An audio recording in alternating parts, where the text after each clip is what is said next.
আজ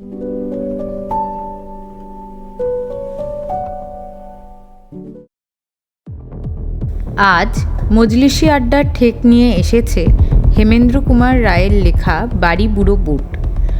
হেমেন্দ্র কুমার রায়ের জন্ম 2রা সেপ্টেম্বর 1888 খ্রিস্টাব্দে। হেমেন্দ্র কুমার শিশু সাহিত্যের প্রাথমিক বিকাশের জন্য খ্যাতিমান একজন সাহিত্যিক। তার সৃষ্টি করা জয়ন্ত মানিক এবং অ্যাডভেঞ্চারিস্ট বিমল কুমারের গল্পগুলি বাংলা গোয়েন্দা কথা সাহিত্যে খুবই জনপ্রিয় চরিত্র। হেমেন্দ্র কুমার রায় মারা যান 18ই এপ্রিল 1963 খ্রিস্টাব্দে। আজকের গল্প বাড়ি বুড়ো বুট প্রথম প্রকাশিত হয় ভাদ্র 1357 বঙ্গাব্দে অর্থাৎ 1950 খ্রিস্টাব্দে। প্রধান চরিত্রে কথক, প্রকাশ এবং বুড়ো। গল্প পাঠে সায়ক, প্রকাশের চরিত্রে দেবশঙ্কর এবং বুড়োর চরিত্রে সায়ন। গল্পের সূত্রধার আমি অনিশা। শুরু হচ্ছে বাড়ি বুড়ো বুট।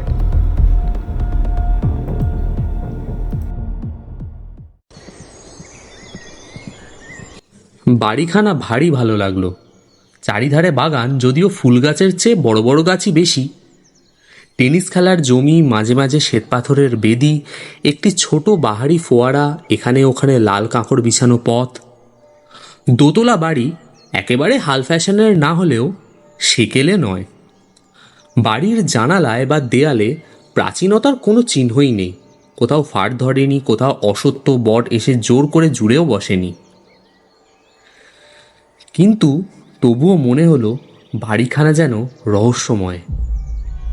ভাবলুম, বাড়ির মাথা ছাড়িয়ে উঠে মস্ত মস্ত গাছগুলো নিজেদের জন্য একটি ছায়ার জগৎ সৃষ্টি করেছে বলেই হয়তো এখানে এমন রহস্যের আবহ গড়ে উঠেছে।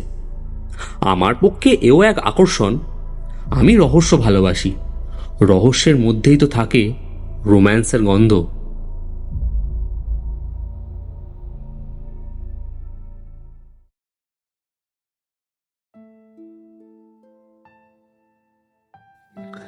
সাঁওতাল পরগনার একটি জায়গা। স্ত্রী এবং ছেলে মেয়েদের বায়ু পরিবর্তনের দরকার। ডাক্তারের মতে এই জায়গাটাই নাকি অত্যন্ত স্বাস্থ্যকর। বন্ধু প্রকাশের সঙ্গে এখানে এসেছি মনের মতন একটি বাড়ি খুঁজে নিতে। আজকের ট্রেনেই কলকাতা ফিরব।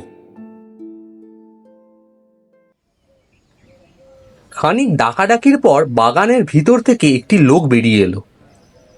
তার চেহারা না মালি, না দারোয়ান, না ভদ্র, না ইতর। তার বয়স 80ও হতে পারে, 100ও হতে পারে। তার মাথায় ধপধপে সাদা এলোমেলো লম্বা লম্বা চুল। তার কোমর এমন ভাঙা যে হাড় জিরজিরে দেহের উপর অংশ একেবারে দুমড়ে পড়েছে। কিন্তু হাতে লাঠি ঠকঠকিয়ে সে এত তাড়াতাড়ি এগিয়ে এলো যে তার অসম্ভব ক্ষিপ্রতা দেখে বিস্মিত হলুম। আপনারা কি চান? বাইরে দেখলাম বাড়ির ফটকের ওপর লেখা রয়েছে টু লেট। এই বাড়িখানা আমরা ভাড়া নিতে চাই। লোকটা হঠাৎ মুখ তুলে তাকালো। সে এতক্ষণ মাথা হেঁট করেছিল বলে তার চোখ দেখতে পাইনি। এখনো দেখতে পেলুম না, কারণ তার চোখ দুটো এমনই অস্বাভাবিকভাবে কঠোরগত যে প্রথম দৃষ্টিতে তাদের আবিষ্কারই করা যায় না। মনে হয় লোকটা বুঝি অন্ধ। কিন্তু তারপর লক্ষ্য করে দেখলুম দুই কোটরের ভিতর দিক কি যেন চকচক করছে। দুই অন্ধকার গর্তের মধ্যে যেন দুই দীপশিখার ইঙ্গিত। ভাড়া নিতে চান? এই বাড়ি ভাড়া নিতে চান? বেশ বেশ। বাড়িখানা আমাদের পছন্দ হয়েছে। এ বাড়ির মালিক কে? বাড়ির এখনকার মালিক থাকেন বিলাতে। আগেকার মালিক কোথায় থাকেন কেউ জানে না। তাহলে ভাড়া দেবো কাকে? আমাকে? কত ভাড়া? সেটা ঠিক করবেন আপনারাই। রহস্যময় বাড়ি, রহস্যময় বৃদ্ধ, এবং কথাগুলো তার কম রহস্যময় নয়। মনে হলো রহস্যের মাত্রা যেন ছাড়িয়ে যাচ্ছে। এতটা ভালো নয়। কি বলবো ভাবছি, হঠাৎ গায়ে পড়ল এক ফোঁটা জল। চমকে মুখ তুলে দেখি ইতিমধ্যে আমাদের অজান্তেই আকাশে হয়েছে মেঘের সঞ্চার।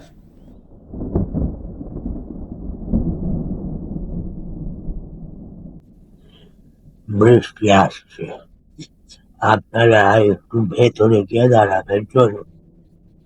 বুড়োর পিছন পিছন বাড়ির নিচের তলার বারান্দার তলায় গিয়ে দাঁড়ালো। ঝমঝম করে বৃষ্টি নামলো।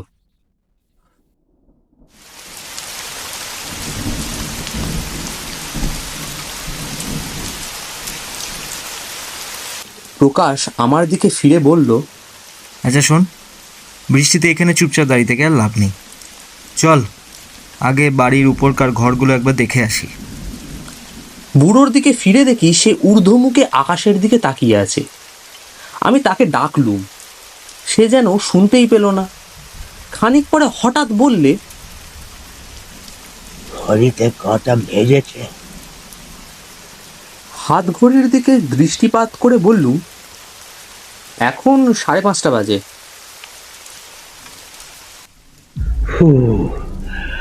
আকাশে মেঘ আরো জমে উঠছে, অন্ধকারে সন্ধ্যা নামবে তাড়াতাড়ি। এই বৃষ্টি সন্ধ্যার পরেও পড়বে। নাও পড়তে পারে। না না, এ বৃষ্টি এখন থামবে না, হয়তো আর সারা রাত ধরেই পড়বে। আমি মেঘ দেখেই বুঝতে পারি। কি সর্বনাশ, কি বলিস রে! তাহলে আমরা স্টেশনে যাব কি করে? আজই তো আমাদের কলকাতা ফেরার কথা। বুড়ো ঘাড় নাড়তে নাড়তে বলল, এ বৃষ্টি আজ আর থামবে না, আজ আর থামবে না। পারে নদী ফুলে উঠবে, মাঠ ভেসে যাবে, পথ ডুবে যাবে। পালাতে চার তো এখনই পালান। সন্ধ্যার পর রাত আসবে, ঝড় উঠবে, বট কাটবে। এ বৃষ্টি আজ আর থামবে না। এখনো সময় আছে, এখনো পালিয়ে যান। এই ঠাট্টা রাখো তো। শোনো, এ বাড়ি আজ থেকেই আমরা ভাড়া নিচ্ছি। বৃষ্টি না থামে আজ আমরা এখানেই রাত কাটাবো। কত টাকা দিতে হবে বলো তো? বুড়ো আবার মুখ তুলল। আবার দেখলুম তার চক্ষু কোপরগত 2 দীপশিখার ঝিলিক। দন্তহীন মুখ বেদান করে নীরব হাসি হেসে সে বলল, আজ রাতে এখানে থাকবেন? থাকতে পারবেন? কেন পারবো না? বাড়ির আগেকার মালিক আজ রাতে এখানে আসবেন।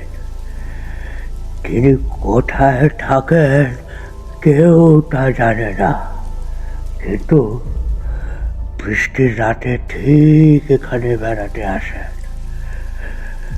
তাকে দেখলে মানুষ খুশি হয় না। দোতলার হল ঘর তার জন্যে খোলা থাকে। এক বৃষ্টির রাতে ও ঘরে একটি কাণ্ড হয়েছিল। কেন, কি হয়েছিল আবার? ও রক্তাক্ত কাণ্ড। সন্ধ্যার সময় বাড়ি ফিরে এলেন, তখন চুপ চুপ করে বৃষ্টি পড়ছে। হাতে তার বন্দুক, পরনে তার শিকারের পোশাক। তারপর না না না না না না, সেসব কথা আপনাদের আর শুনে কাজ নাই। কিন্তু সেই দিন থেকে এ বাড়ি খালি। এ বাড়ি কেউ ভাড়া দিতে চায় না।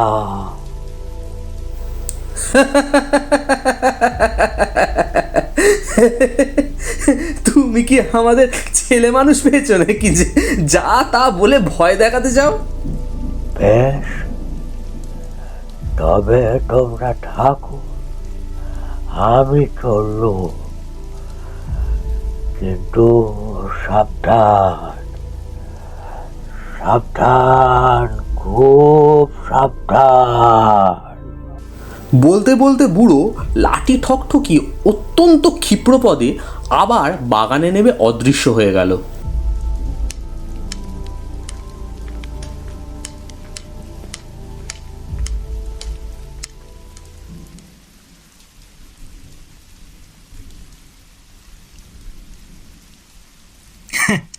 এ কে রে, পাগল নাকি? না না, পাগল নয়, পাগল নয়, পাজির পা ঝাড়া একটা।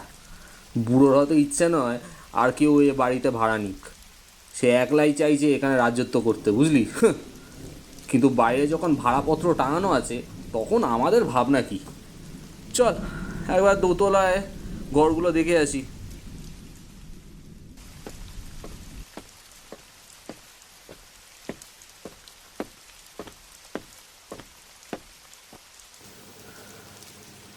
দোতলার বারান্দায় উঠে দাঁড়ালুম।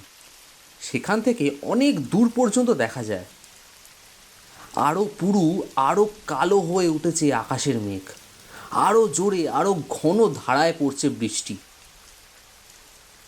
সন্ধ্যা নামার আগেই দ্রুত নেমে আসছে সন্ধ্যার অন্ধকার।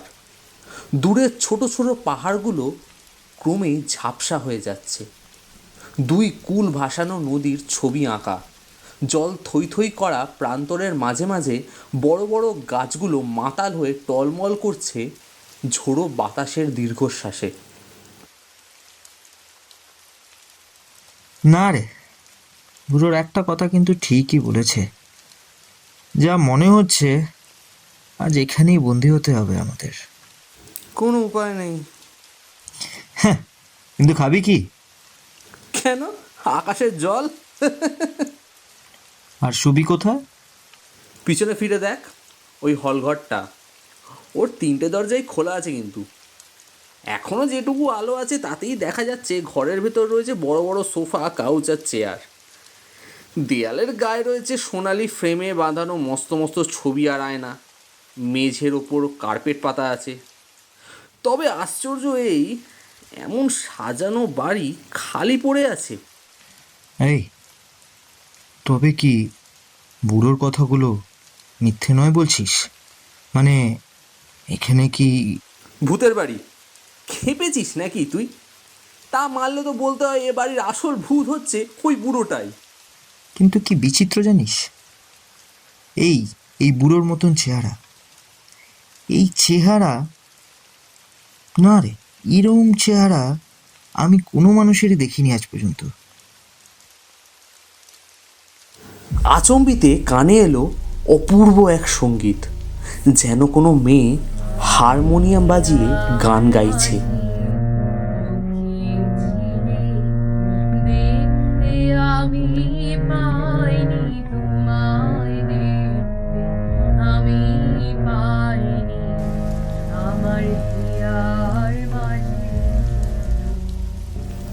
রবীন্দ্রসঙ্গীত গাইছে। গায়িকার গলা চমৎকার। সবিস্ময়ে দুজনে স্তব্ধ হয়ে দাঁড়িয়ে খানিকক্ষণ ধরে সেই গান শুনলুম। আকাশে বেড়ে উঠল বিদ্যুতের জীবন্ত অগ্নিচিত্র ও উন্মত্ত বজ্রের চিৎকার। ঘরে বাইরে কোথাও আর চোখ চলে না।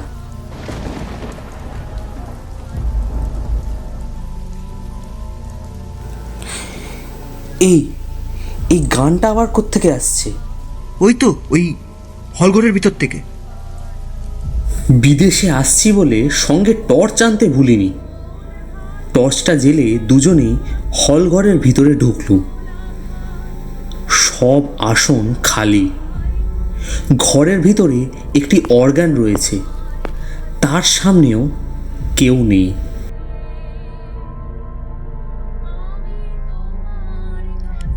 দেখ, যে গাইছে সে না এই ঘরেই আছে। এ অসম্ভব। অন্য কোনো ঘর থেকে নিশ্চয়ই কেউ গাইছে। না না, গান হচ্ছে এখানেই। যে যে গাইছে তাকে দেখতে পাচ্ছি না বটে, কিন্তু আমি তার অনুপস্থিতি অনুভব করতে পারছি। আমার মনে হচ্ছে এই ঘরটা যেন হিমালয়ের বরফ দিয়ে করা। কি ঠান্ডা! বন্ধু, এই মানুষের ঘর নয় বন্ধু, এ হচ্ছে মরার ঘর। আমরা তাড়াতাড়ি আবার বাইরে গিয়ে দাঁড়ালুম। প্রকাশের কথা মিথ্যে নয়, ঘরের চেয়ে বাইরেটা বেশি গরম, অথচ ঝোড়ো হাওয়ার তোড়ে সেখানে এসে পড়ছিল শীতল বৃষ্টির ধারা। অবাক হয়ে এর কারণ বোঝবার চেষ্টা করছি, এমন সময় কানে এলো আর একটা নতুন শব্দ। গট গট করে কার ভারী জুতোর আওয়াজ হচ্ছে। ওদিকে কে? সিঁড়ি দিয়ে আবার কে উঠছে? এ তো বুড়োর পায়ের শব্দ নয়। ওই বেটা বুড়ো নির্ঘাত মিথ্যে কথা বলেছে আমাদের। এ বাড়ি নিশ্চয়ই খালি নয়। কে গান গায়, কে ওপরে ওঠে। সিঁড়ির দিকে টর্চের আলো ফেলে অপেক্ষা করতে লাগলুম। সিঁড়ির ধাপগুলো শব্দ করে উপরের বারান্দায় এসে স্থির হয়ে রইল এক জোড়া শিকারি বুট, যা পরলে মানুষের হাঁটু পর্যন্ত ঢাকা পড়ে। নিজের চোখকেও বিশ্বাস করতে পারলুম না। মানুষ নেই, অথচ একজোড়া শিকারি বুট উপরে এসে উঠল জ্যান্ত জীবের মতো। মন বললে এই দৃশ্যমান বুট পড়ে আছে কোনো অদৃশ্য দেহ, এবং বারান্দায় হঠাৎ আজ দুই অনাহুত অতিথিকে দেখে সে থমকে দাঁড়িয়ে পড়েছে সবিস্ময়। শিকারির বুট।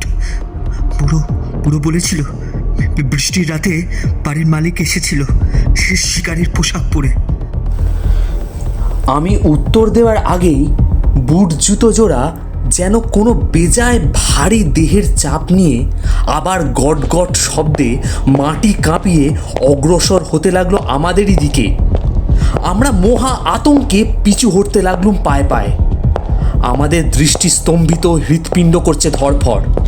হলঘরের তৃতীয় দরজার কাছে এসে বুটজোড়া আবার থেমে পড়ল ক্ষণিকের জন্য, কিন্তু তারপরেই সবেগে প্রবেশ করলো ঘরের ভিতর। গানের স্বর থেমে গেল। সঙ্গে সঙ্গে শুনলুম গুড়ুম করে বন্দুকের শব্দ ও তীব্র এক আর্তনাদ।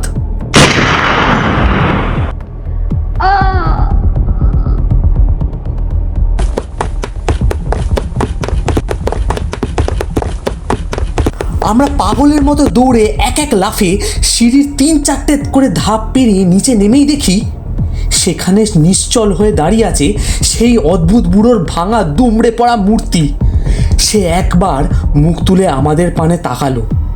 টর্চের আলোতে তার চক্ষু কোঠরের খুব ভিতরে জ্বলে উঠল দুটো আগুনের কণা।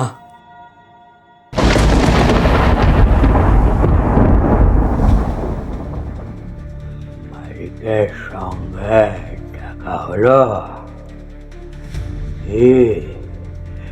দেখা হলো? কি বললে মালিক? বাড়ি ভাড়া নেবে নাকি?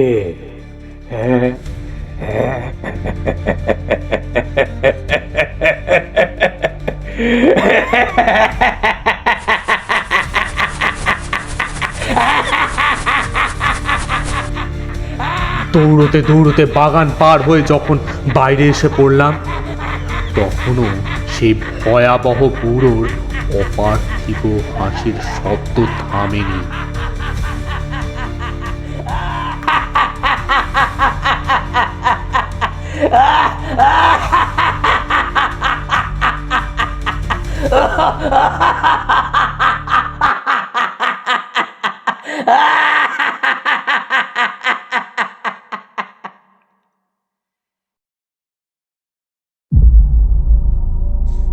শুনলেন বাড়ি বুড়ো বুট, রচনা হেমেন্দ্র কুমার রায়। কথকের চরিত্রে সায়ক, প্রকাশের চরিত্রে দেবশঙ্কর এবং বুড়োর চরিত্রে সায়ন। রবীন্দ্রসঙ্গীত গেয়েছে পূজা। আবহ সঙ্গীত ও পোস্টার ডিজাইন করেছে ভাঞ্জাজ আর্ট। অডিও অ্যাডাপ্টেশন এবং সমগ্র পরিচালনায় সায়ক। কেমন লাগলো আজকের গল্প জানাতে ভুলবেন না আমাদের কমেন্ট সেকশনে, এবং ভালো লেগে থাকলে অবশ্যই লাইক করবেন, শেয়ার করবেন বন্ধুদের সাথে, আর আমাদের সাপোর্ট করতে চ্যানেলটি সাবস্ক্রাইব করতে ভুলবেন না। তাহলে আজ আসি, আগামী সপ্তাহে আরও একটি গল্প নিয়ে আসবে মজলিশি আড্ডার ঠিক। হাসতে থাকুন, রোমাঞ্চিত হতে থাকুন এবং সুস্থ থাকুন।